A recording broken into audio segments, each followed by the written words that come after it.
Part 1. The small alien ship tore through the night sky above the forests of Oregon.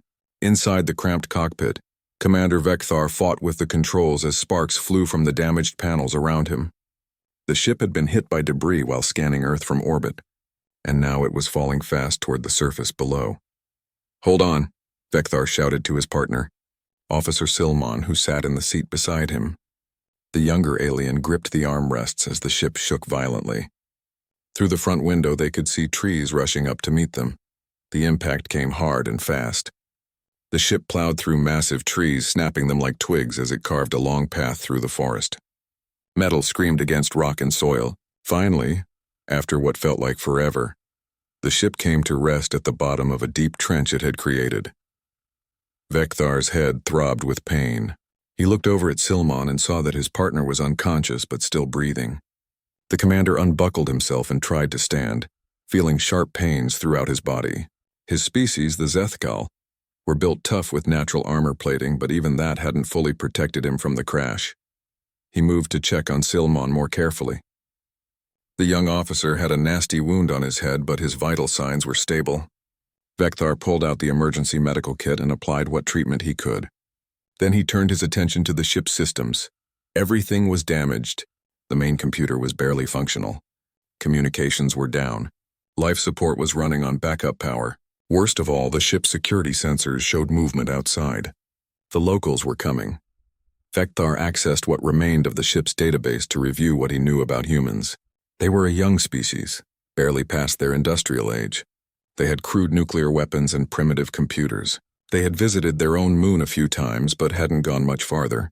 The Galactic Council classified them as a pre-contact civilization, which meant they were supposed to be left alone to develop naturally. But now, thanks to this crash, that rule was about to be broken. Through the damaged sensors, Vecthar watched as vehicles approached through the forest. They were military trucks, he realized. Within an hour of the crash, the humans had already organized a response team. That was faster than he expected. The truck stopped at a safe distance from the crash site. Soldiers poured out, wearing camouflage uniforms and carrying weapons. They set up a perimeter around the area, moving with practiced efficiency. Vecthar was impressed despite himself. These humans might be primitive, but they were clearly disciplined. A man stepped forward from the group. He was older than the other soldiers, with gray hair and a strong, weathered face. He wore more decorations on his uniform than the others. A leader, Vecthar concluded.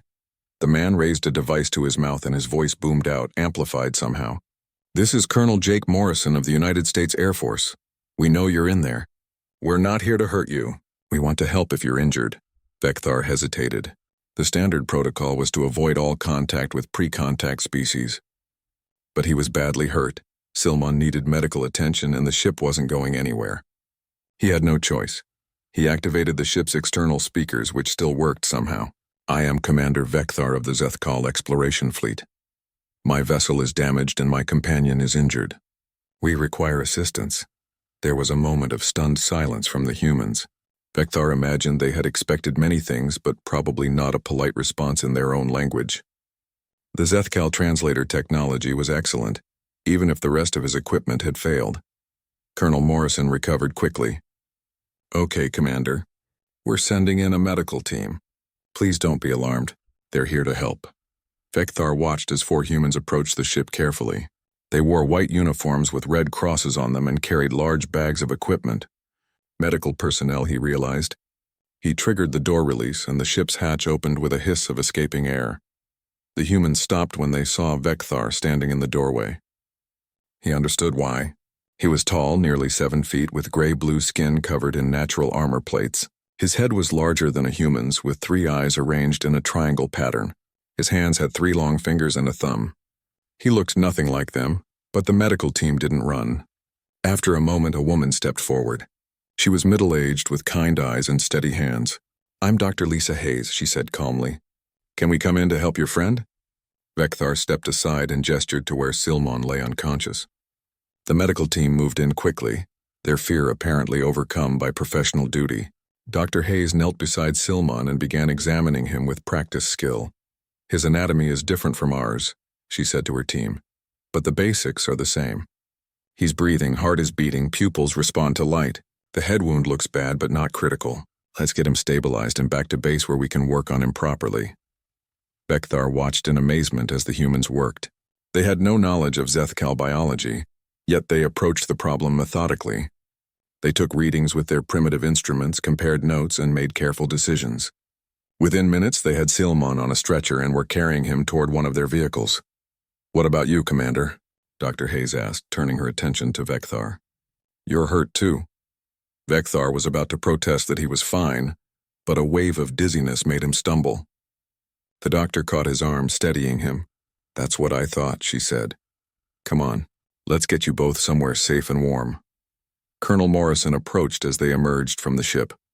"Commander Vekthar, you and your officer are now under the protection of the United States government. We'll provide medical care, shelter, and anything else you need. In return, we'd like to talk. We have a lot of questions." Vekthar looked at the colonel's face and saw no deception there, only curiosity and perhaps a hint of excitement. These humans had just discovered they weren't alone in the universe, and instead of panicking, they were offering help. "That seems fair," Vekthar replied. As they loaded him into one of the vehicles, Vekthar took one last look at his ruined ship. His mission had been simple: observe Earth from orbit, collect data, and return to the fleet. Instead, he was now sitting in a human military truck, being driven to an unknown location by beings that the Galactic Council had dismissed as primitive and unimportant. But as the truck bounced along the forest road and he listened to the humans chattering excitedly on their radios, Vekthar began to suspect that the Council's assessment might have been very, very wrong. These humans were something different, something the galaxy hadn't seen in a long time. They arrived at a military base as the sun began to rise. Vekthar saw buildings, fences, and more soldiers.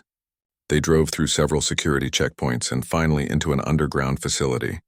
When the truck stopped, Dr. Hayes helped him out and led him down a clean, well-lit corridor.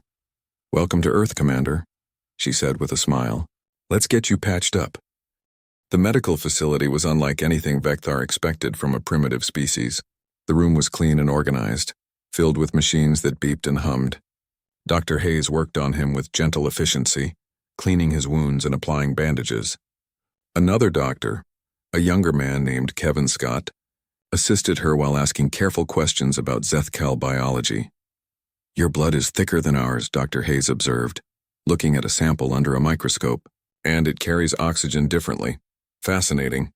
Your body temperature runs cooler too, about 85 degrees in our measurement. How are you analyzing this so quickly?" Vekthar asked. "Your technology should not be capable of such detailed biological scans." Dr. Hayes smiled. "We're pretty good at working with what we have. Plus, blood is blood, more or less. The principles are similar even if the details are different." Over the next few hours, Vekthar learned that Silmon was stable and recovering in another room. The humans had figured out enough about Zethkal biology to provide basic medical care. It was impressive and slightly alarming how quickly they adapted.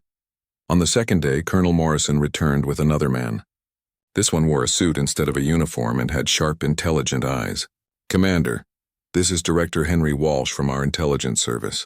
He has some questions if you're feeling up to it." Vekthar agreed, and they moved to a small conference room. Director Walsh sat across from him with a notepad and pen, old-fashioned tools that seemed out of place in a facility filled with computers. "Tell me about the galaxy," Walsh said simply. "How many other species are out there?" Vekthar considered how to answer. The truth was complicated. The Galactic Council recognizes over 3,000 intelligent species. Some are more advanced than others. My people, the Zethkal, are considered mid-level in terms of technology and influence. "And where do humans fit in this picture?" Colonel Morrison asked. "You don't," Vekthar admitted. "Earth is classified as a pre-contact world. The Council's policy is to leave such planets alone until they develop faster-than-light travel on their own. That's the threshold for joining galactic society." Walsh and Morrison exchanged glances. "So you're not supposed to be here talking to us," Walsh said. "No, this is a violation of the contact protocols. But the crash was an accident and I had no choice." "What happens now?" Morrison asked. "I will be rescued eventually. My ship sent out an automatic distress signal before it crashed. A recovery vessel will come probably in a few months. I will file a report about the incident." "And what will you say about us?" Walsh leaned forward, his expression intense. Vekthar paused.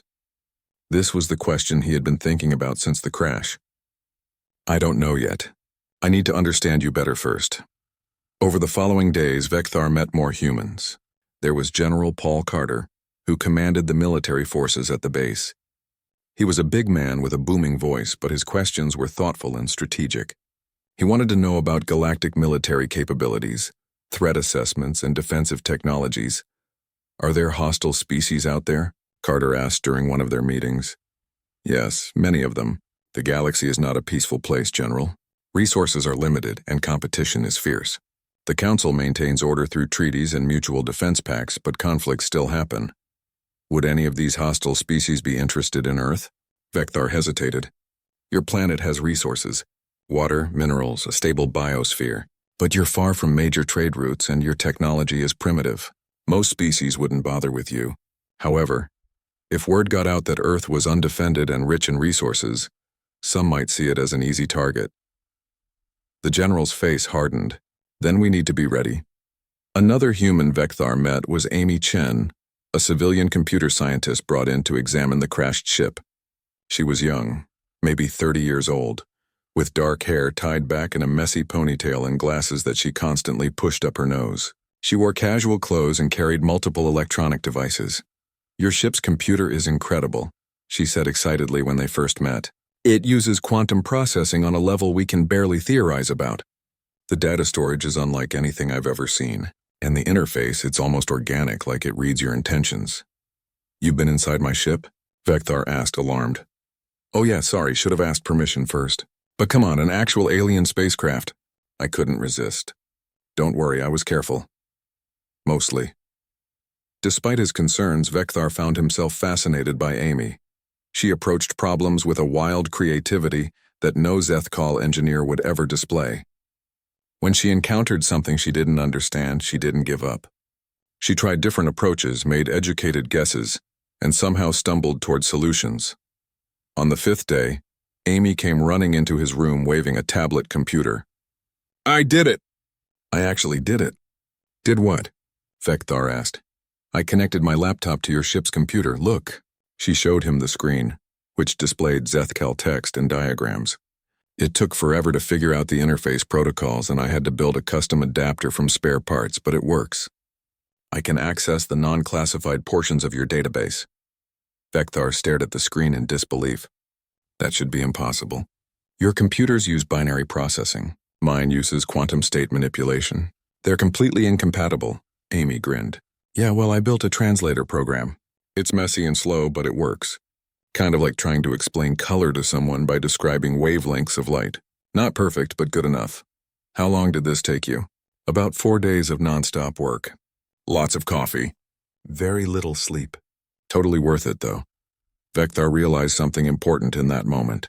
The Galactic Council judged species by their technology level, their territorial size, their military power. But they didn't measure creativity. They didn't account for the kind of wild, stubborn innovation that Amy represented.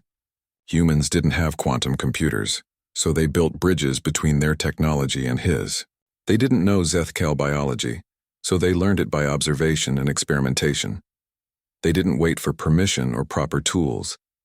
They just did what needed to be done. That evening, Vecthar was allowed to visit Silmon, who had finally woken up. The young officer looked weak but alert. Dr. Hayes and her team had done good work. Commander, Silmon said in their own language, which the human translators couldn't process. What's happening? Where are we? We're in a human military facility. They're taking care of us, humans, but they're primitive. The council said they were barely past their industrial age. The council was wrong, Vecthar replied. These humans are different. They lack advanced technology, yes, but they compensate with adaptability and determination. Silmon looked worried. What are you saying? I'm saying that in all my years of service, I've never seen a species quite like this. They're dangerous, Silmon, not because they're aggressive, but because they refuse to accept limitations. Over the next week, Vecthar continued to observe and learn. He watched as Amy and her team of scientists slowly unlocked more of his ship's systems. He listened as General Carter developed defensive strategies based on the information Vecthar provided about galactic threats. He saw Dr. Hayes train other medical staff on how to treat Zethkal physiology. just in case they encountered more aliens in the future. The humans assumed they would encounter more aliens. They were already preparing for a future among the stars, even though they were decades away from having the technology to get there. Colonel Morrison visited him on the 10th day with news. "Commander, our government wants to establish formal relations with your people. They're drafting a proposal for peaceful contact and cooperation." "Colonel, you don't understand. The Council won't allow it. You're a pre-contact species. They'll order me to leave and instruct all ships to avoid your system. Then we'll have to change their minds," Morrison said with quiet confidence. "You can't. The Council has existed for millions of years. Their rules are absolute," Morrison smiled. "Commander, with respect, you don't know humans very well yet. We've spent our entire history being told what we can't do.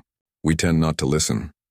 Vecthar wanted to argue, to explain how vast and powerful the Galactic Council was. But looking at Morrison's determined face, he realized the colonel was right. He didn't fully understand humans yet, but he was beginning to suspect that the galaxy didn't understand them either, and that was going to be a problem for everyone. After 2 weeks in the underground facility, Vecthar was growing restless. He had answered countless questions, submitted to medical examinations, and watched as humans poked and prodded at his damaged ship. But he still didn't truly understand these beings. All his observations had been inside military installations, surrounded by soldiers and scientists. He needed to see how normal humans lived. He made his request to Colonel Morrison during their daily meeting. "I want to see your civilization. Not just this base, but how your people actually live." Morrison looked surprised. "You want to go outside?" "That could be risky. If people see you, there might be panic. I'm willing to take that risk. I need to understand your species better before I make my report to the Council. Right now, all I know is how your military operates." "That's not enough." After some discussion with his superiors, Morrison agreed. 2 days later, Vecthar found himself in a vehicle with a human escort named Claire Bennett. She was an agent from one of Earth's security services, dressed in casual clothes rather than a uniform. Her job was to keep him safe and make sure he didn't cause any incidents. "We're going to a town called Pinewood," Claire explained as they drove through forested roads. "It's about 20 miles from the base. Small place, maybe 15,000 people. Pretty typical American town." Vecthar watched the landscape pass by through the window. Earth was beautiful, he had to admit. The trees were thick and green. The sky was a brilliant blue, and everything felt alive in a way that many colonized worlds had lost. They entered Pinewood in the late morning. The town was modest, with a main street lined with shops and restaurants. People walked along sidewalks, cars moved slowly through intersections, and children played in small parks. It all looked very ordinary, which was exactly what Vecthar wanted to see. Claire had arranged for him to wear a large hooded coat and sunglasses to hide his alien features. It was a simple disguise, but it worked well enough. Most people didn't look twice at them as they walked down the street. Their first stop was a place Claire called a diner. It was a small restaurant with a counter, booths, and the smell of cooking food filling the air. They sat in a corner booth where Vecthar could observe without being too noticeable. "This is where locals come for breakfast and lunch," Claire explained. "Good food, cheap prices, friendly service. It's been here for 40 years. Vecthar watched the other customers. There were old men sitting at the counter drinking coffee and reading newspapers. A young couple shared a meal in another booth, laughing about something. A woman sat alone, working on a laptop while eating a sandwich. Everyone seemed relaxed and comfortable. Then something caught his attention. An elderly man at the counter was struggling to count coins from his pocket to pay for his meal. His hands were shaking badly, and coins kept dropping on the floor. The waitress, a middle-aged woman named Sophie according to her name tag, immediately came around the counter. "Don't worry about it, Mr. Peterson," she said kindly, helping him pick up the dropped coins. "Your meal is on the house today." "I can pay," the old man protested weakly. "I know you can, but I'm treating you today. You've been coming here for 20 years. Let me do something nice for you." She helped him to his feet and walked him to the door, making sure he was steady before he left. Then she came back and cleared his dishes without any fuss. No one else in the diner seemed to think this was unusual. "Why did she do that?" Vecthar asked Claire quietly. "Do what?" "Give away food without payment. Help that man when it cost her time and money." Claire shrugged. "Because it was the right thing to do. He's old, probably doesn't have much money, and Sophie knew it. She was being kind. But there's no benefit to her, no evolutionary advantage to helping a stranger who can't repay the favor. Not everything is about advantage, Commander. Sometimes people are just nice because that's who they are. They left the diner and walked to a nearby school. It was afternoon, and children were playing outside during their break time. Vekthar watched them run, jump, and shout with boundless energy. They played games with rules that seemed to change constantly, argued about everything, and then laughed together moments later. Human young are very loud, Vekthar observed. Claire laughed. Yes, they are. But they're also learning. Through play, they figure out social rules, test boundaries, and develop creativity. It's messy and chaotic, but it works. A teacher was sitting on a bench nearby watching the children. He was a young man, probably in his late 20s, with an easy smile. When one child fell and scraped his knee, the teacher was there immediately, cleaning the wound and offering comfort. When two children started fighting over a ball, he mediated fairly, making them share. He seemed to genuinely care about each child. Claire introduced Vekthar to the teacher, whose name was Greg Palmer. They kept the alien's identity secret, saying he was a foreign visitor studying American education. Teaching is the most important job in the world, Greg said when asked about his work. These kids are the future.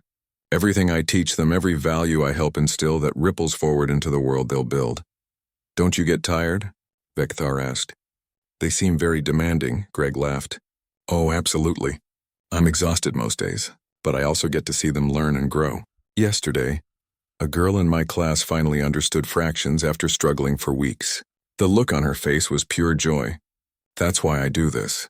The compensation must be substantial for such important work. Actually, teachers don't get paid that much in America, but that's okay. I didn't go into teaching for the money. Vekthar was puzzled by this. In Zethkal society, the most important jobs received the highest compensation. It was logical and efficient, but humans seemed to make decisions based on factors other than pure logic. Their next stop was the town square, where people had gathered for some kind of community event. There were tables set up with donation boxes, and people were contributing money and items. Claire explained that a local family had lost their home in a fire the previous week, and the community was raising money to help them rebuild. These people don't know the family? Vekthar asked. Most of them probably don't know them personally, no, but they're part of the same community. When someone needs help, others step up.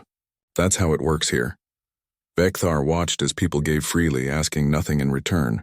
He saw genuine concern on their faces, heard them discussing how they could provide more assistance. There were no formal obligations, no legal requirements. They simply saw a need and responded. Later, Claire took him to her own home for dinner. She lived in a modest house on a quiet street with her husband, Danny, and their two children. The family welcomed Vekthar warmly once they understood who he really was. The children, Emma and Ben, were especially excited. Are there other kids on your planet? Emma asked. She was about 10 years old, curious and fearless. Yes, those Zethkal children are less energetic than human young. That sounds boring, Ben said. He was 8 and couldn't sit still for more than a few seconds. Over dinner, Vekthar observed how the family interacted. They talked about their days, shared stories, and teased each other with obvious affection. Danny worked at a factory that made automotive parts. Claire's job was classified, but she still talked about the challenges of balancing work and family. The children complained about homework, but also excitedly discussed projects they were working on. What's your family like, Commander? Emma asked. The question caught Vekthar off guard. Zethkal don't have families in the way you do. We're raised in communal centers, educated by the state, and assigned to careers based on our abilities. It's efficient. Don't you miss having parents? Emma asked, her young face showing genuine concern. You can't miss what you never had, Vekthar replied, but even as he said it, he felt uncertain. Watching this family, seeing their bonds and affection, he wondered if his species had lost something important in their pursuit of efficiency. After dinner, Danny showed Vekthar his workshop in the garage. He built furniture in his spare time, creating beautiful pieces from wood. It's just a hobby, Danny said, running his hand over a partially finished table. I work with metal and machines all day at the factory. This is different. Working with wood, making something with my hands, it helps me relax. But you receive no payment for this work? No, I give most of it away to family and friends. Some pieces I sell, but that's not really the point. I do it because I enjoy it. Because creating something beautiful makes me happy. Vecthar looked at the half-finished table and saw something beyond its function. It had curves and details that weren't necessary for its purpose. Danny was making it beautiful simply because he wanted to, not because anyone required it. That night, as Claire drove him back to the base, Vecthar was quiet. He was thinking about everything he'd seen. The waitress who gave food to an old man. The teacher who worked hard for little money because he believed in his students. The community that came together to help strangers. The family that found joy in being together. The man who created beauty for its own sake. Your species is very strange, Vecthar finally said. Claire smiled. I'll take that as a compliment. You do things that make no logical sense. You help people who can't repay you. You work jobs that don't pay well because you believe they're important. You create art and beauty. 3 weeks after the crash, Amy Chen finally succeeded in repairing the long-range communication system. She came to find Vecthar in the observation room where he often sat, looking through the reinforced window at the sky above. It's done, she announced, looking exhausted but proud. Your communicator is working again. You can send messages to your people now. Vecthar felt a weight settle in his chest. He had been expecting this moment, but now that it was here, he felt strangely reluctant. Thank you, Amy. You've done excellent work. So what happens now? She asked, sitting down beside him. You call home and they come get you? Yes, I'll send a distress signal and a preliminary report. A rescue ship will arrive in about 2 months. Then Silliman and I will return to the fleet and Earth will be left alone again. Amy frowned. Left alone? But you've seen what we can do. You know, we're not just primitive cave dwellers. Doesn't that count for something? It counts for a lot, Vecthar said honestly. But the Galactic Council has rules. Earth doesn't have faster-than-light travel, so you're not eligible for contact. The rules are very strict. Rules can be changed. Not these ones. They've existed for millions of years, Amy stood up, pacing. That's stupid. We're here. We're intelligent. We're capable of so much more than you expected. Why should we have to wait centuries just because we haven't invented one specific technology yet? Because the Council believes that species need to achieve certain milestones on their own. It's meant to protect developing civilizations from exploitation. Or maybe it's meant to keep us in our place, Amy said bitterly. Keep us ignorant and vulnerable until you decide we're worthy. Vecthar couldn't argue with that. Over the past weeks, he had begun to see the Council's policies in a new light. What he once thought was protective wisdom now seemed more like enforced stagnation. That afternoon, Vecthar composed his message to the Galactic Council. He sat alone in the communication room, his 3-fingered hands hovering over the interface. This report would determine Earth's future relationship with the galaxy. He had to get it right. He began by describing the crash objectively, including all technical details. Then he moved on to his observations about humanity. This was the difficult part. How could he convey what he'd learned in a way that would make the Council understand? Humanity demonstrates exceptional adaptability, he typed. Despite lacking advanced technology, they have successfully analyzed Zethkal biology and technology through improvisation and creative problem-solving.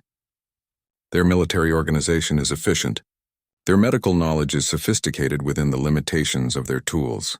Their social structures are complex and varied, but that wasn't enough. Those were just facts. They didn't capture what made humans special. He continued. Human behavior deviates significantly from expected patterns for pre-contact species. They show high levels of altruism, creativity, and determination.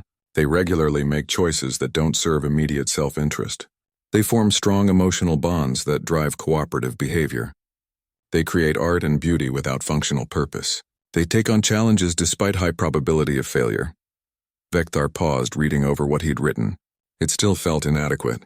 How could he make the Council understand that humans were dangerous not because they were aggressive, but because they were unpredictable, because they didn't know when to quit?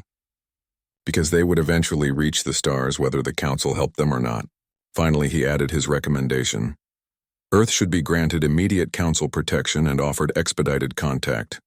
Humanity's rapid development and unique psychological profile suggest they will achieve faster-than-light capability within 200 solar cycles, possibly less.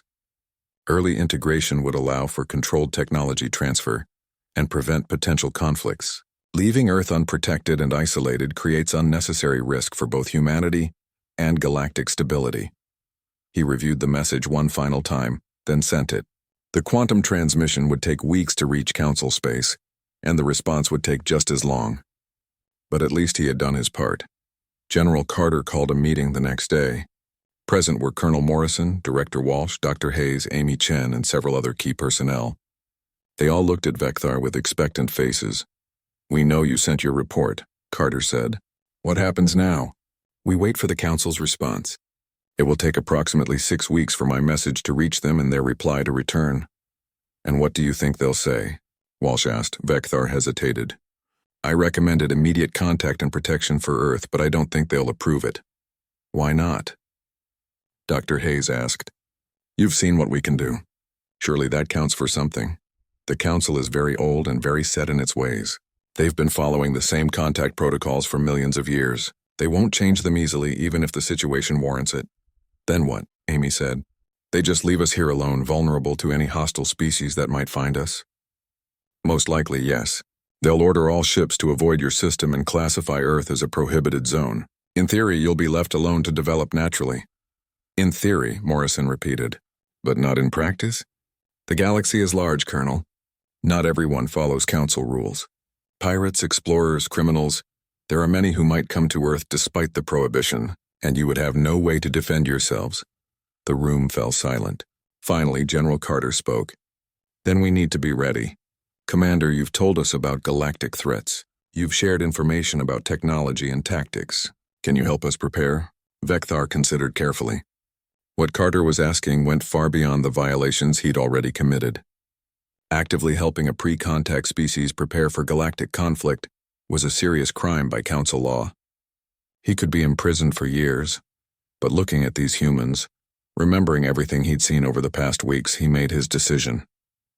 "Yes, I'll help you, but you need to understand something. Even with everything I can teach you, the technology gap is enormous.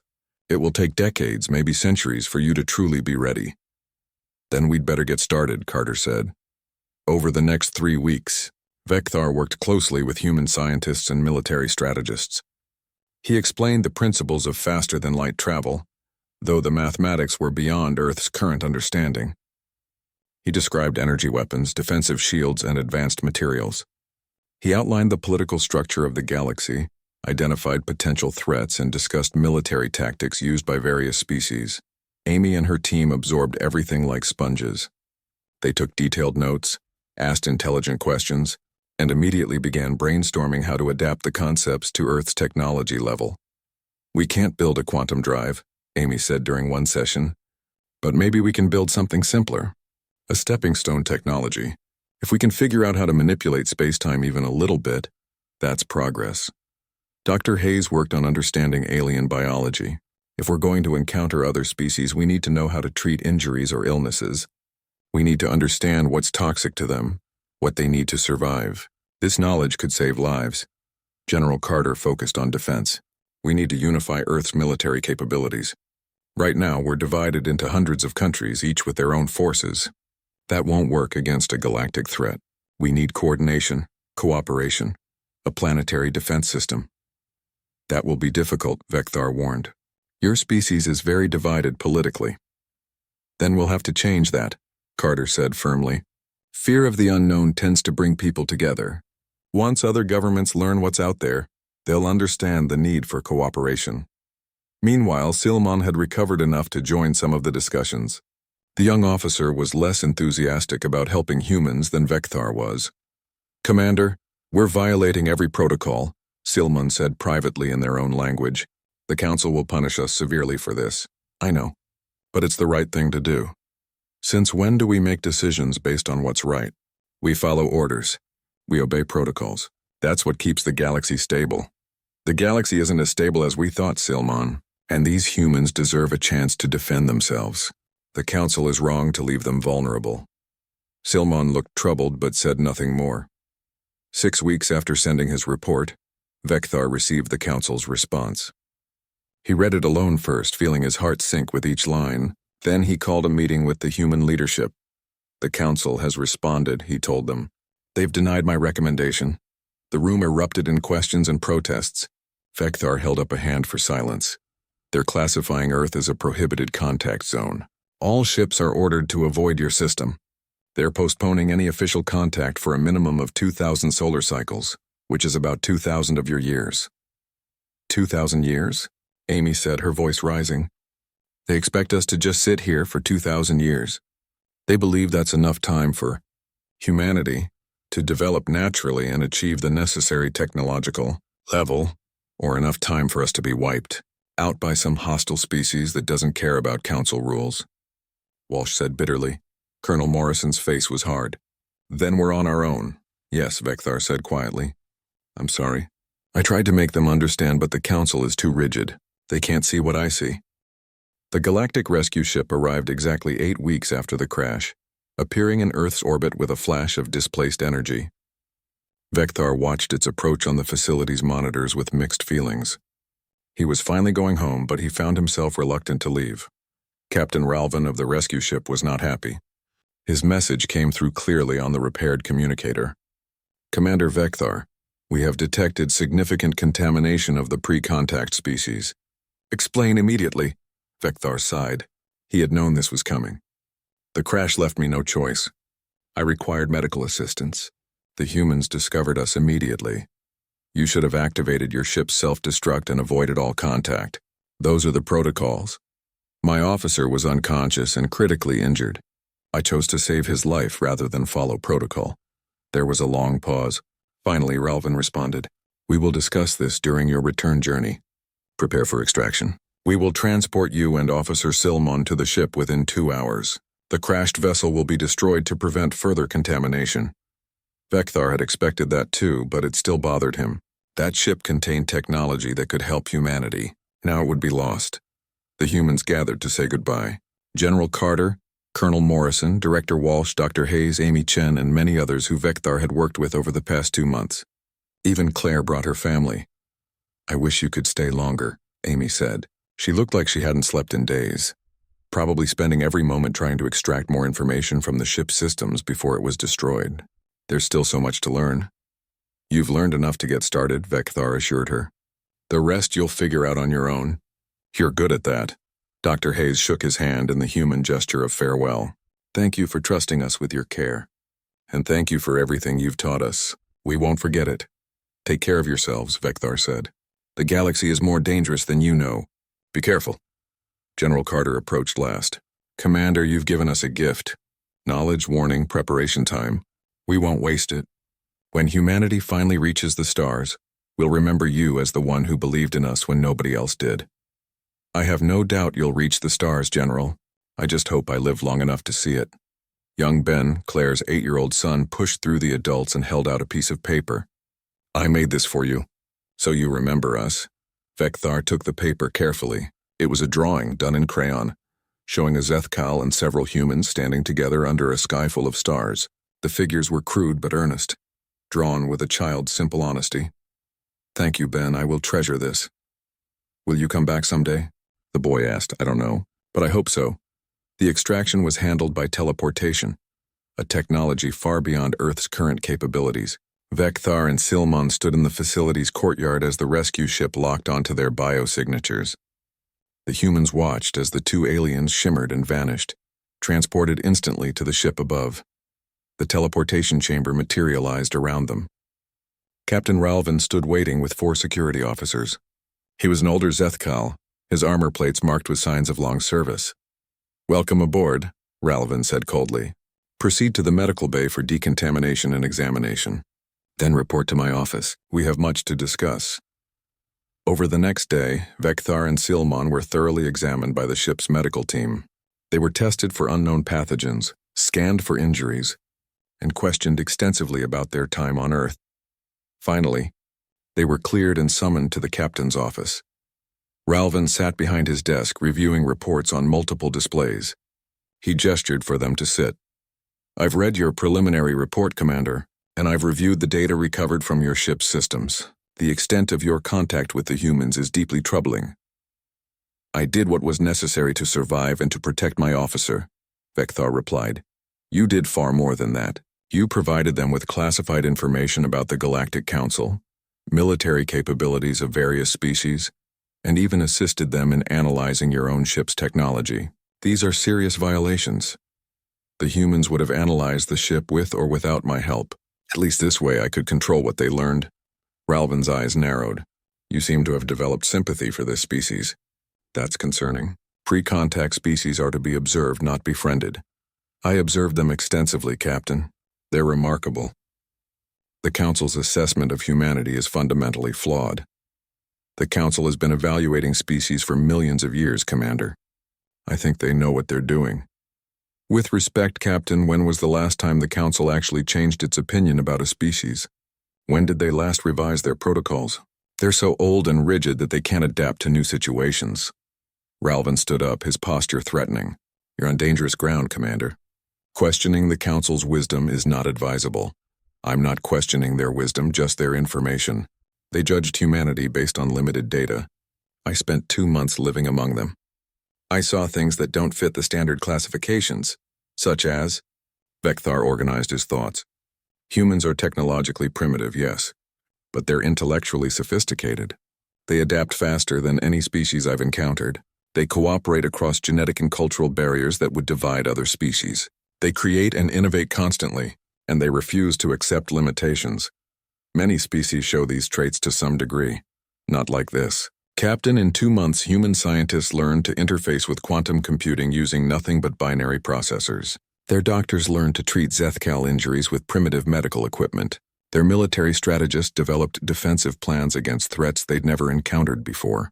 They did all of this starting from almost nothing. Ralvin sat back down, looking thoughtful. If what you say is true, then they're dangerous. Extremely dangerous. But not in the way you think. They're not aggressive or warlike. They're dangerous because they won't be contained.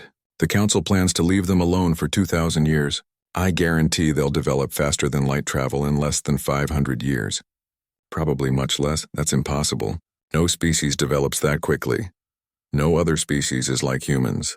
They don't wait for the right conditions or the perfect tools. They work with what they have and push forward anyway. The captain was silent for a long moment. What do you recommend? I already made my recommendation in my official report. Immediate contact, Council protection, and controlled technology transfer. The Council denied it. And you disagree with the Council's decision? It was a dangerous question. Disagreeing with the Council could end Vekthar's career or worse. But he had to be honest. Yes, Captain.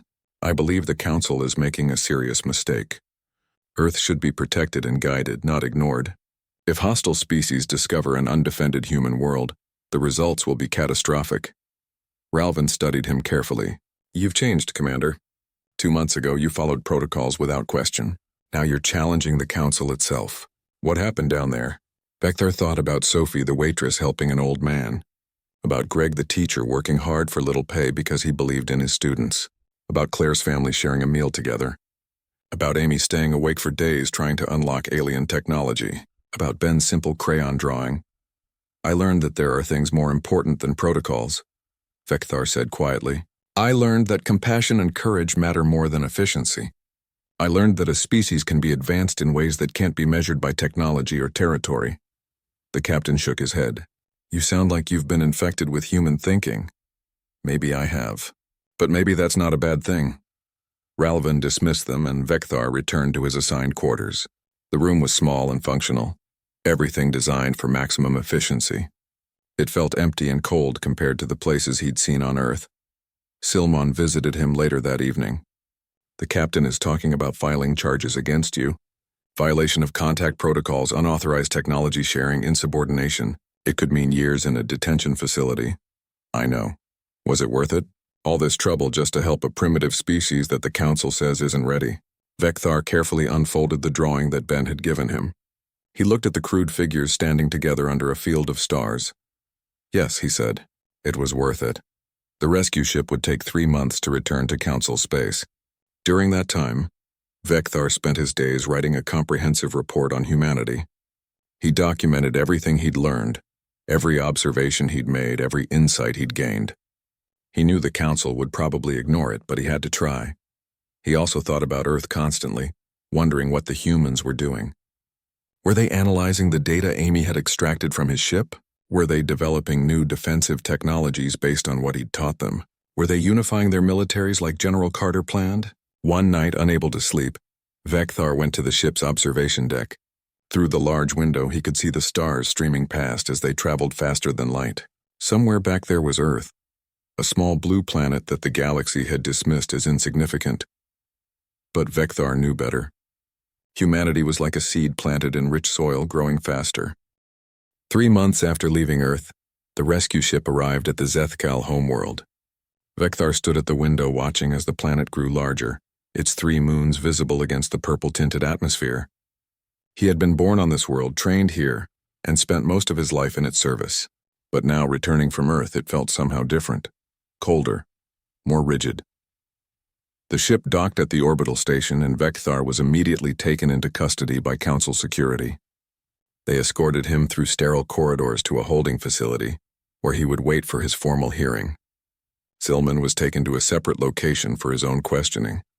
The holding room was comfortable enough with basic amenities and access to information networks, but Vecthar was confined there, unable to leave or communicate with anyone outside.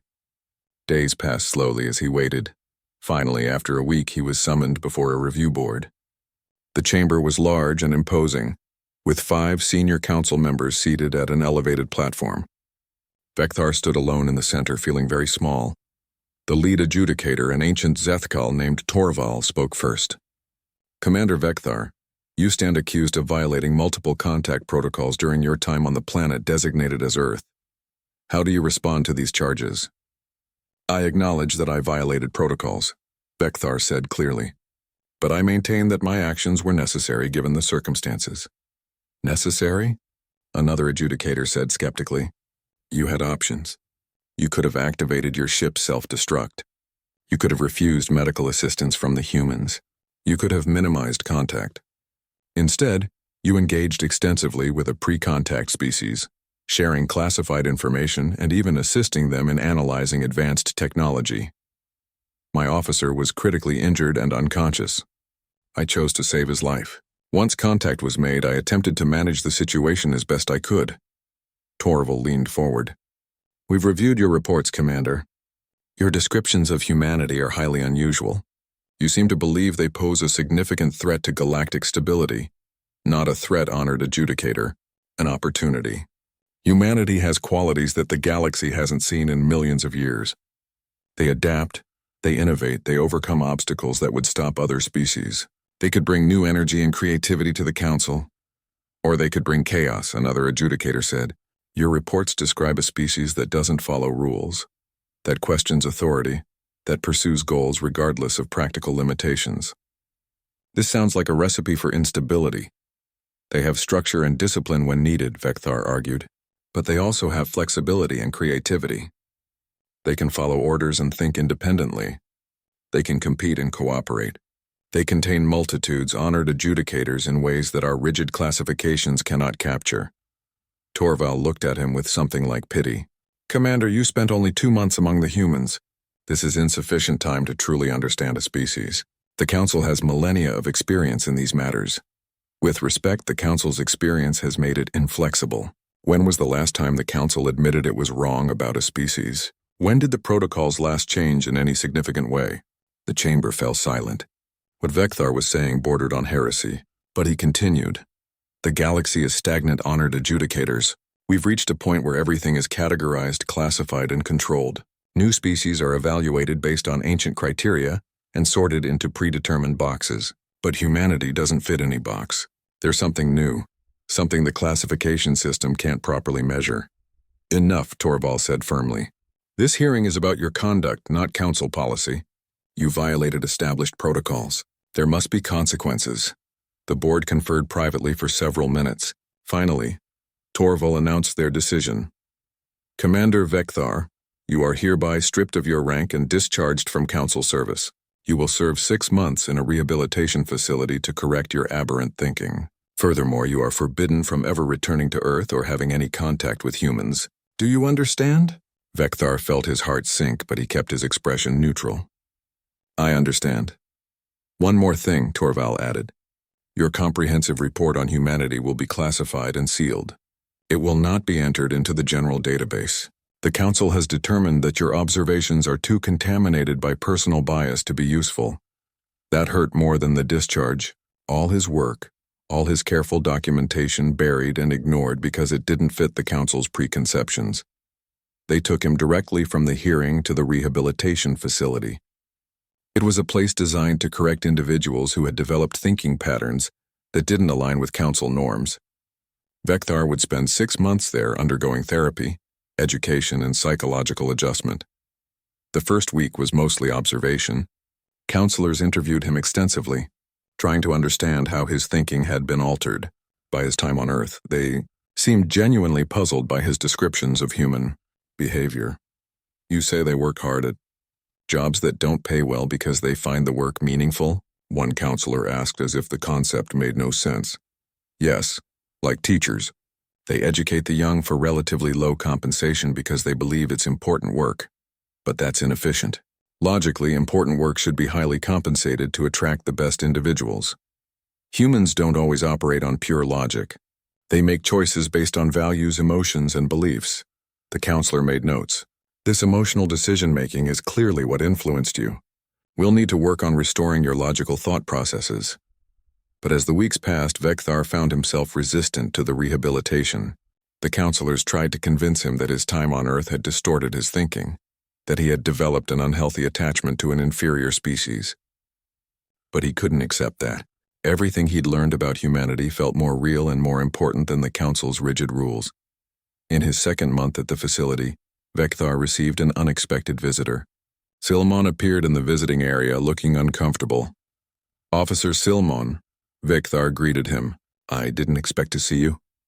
I'm not an officer anymore, Silmon said quietly.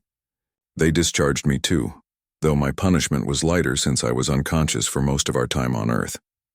They decided I wasn't as contaminated as you. I'm sorry. Your career is ruined because of my decisions. Actually, Commander, Vecthar, I wanted to thank you for saving my life and for showing me something I never would have seen otherwise. What do you mean? Silmon looked around nervously, then leaned closer. At first I thought you'd gone crazy, but then I started reviewing my own memories from Earth, the things I observed while recovering, and I realized you were right. The humans are special, different. The Council is wrong about them. Vecthar felt a surge of hope. Have you told anyone this? Are you kidding? I'd end up in here with you. No, I'm keeping quiet. But I wanted you to know that someone believes you. Someone else saw what you saw. They talked for an hour, sharing observations and discussing what might happen to Earth in the coming years. When Silmon left, Vecthar felt less alone. The remaining months passed slowly. The counselors grew frustrated with Vecthar's lack of progress. He went through the motions, saying what they wanted to hear, but internally he remained unchanged. He still believed in humanity. He still thought the Council was making a terrible mistake. Finally, after 6 months, he was released. He was given a small stipend, a basic living quarters assignment, and a warning to stay out of trouble. His career was over. His reputation was destroyed, but he was free. Vecthar settled into his new life with difficulty. He took a job at a data processing center, mindless work that required no real thought. His days were monotonous and empty. But in the evenings, he would sit in his small quarters and think about Earth. He wondered how the humans were progressing. It had been almost a year since he left. Were they making breakthroughs in technology? Were they unifying their defenses like General Carter planned? Was Amy still working late into the night, trying to unlock the secrets of faster-than-light travel? 3 years passed. Vecthar heard nothing about Earth. The planet remained classified forbidden territory. But he kept watching the news networks, looking for any hint that someone else had encountered humanity. Then one evening, something happened that changed everything. Vecthar was watching the galactic news when a breaking story appeared. A Council survey ship had detected unusual energy signatures in a remote system. When they investigated, they found something shocking. A human probe. The probe was primitive by galactic standards, but it was traveling at relativistic speeds using a crude fusion drive. More importantly, it carried messages in multiple human languages, mathematical formulas, and even samples of human art and music. It was clearly meant to make contact with alien species. The news anchor seemed amused. The pre-contact species from Earth has apparently launched this primitive device in hopes of finding intelligent life. Of course, Council protocols require that we leave it alone and maintain the prohibition on contact. But Vecthar wasn't amused. He was excited. 3 years. Humanity had gone from barely understanding that aliens existed to launching interstellar probes in just 3 years. It was faster than he'd predicted,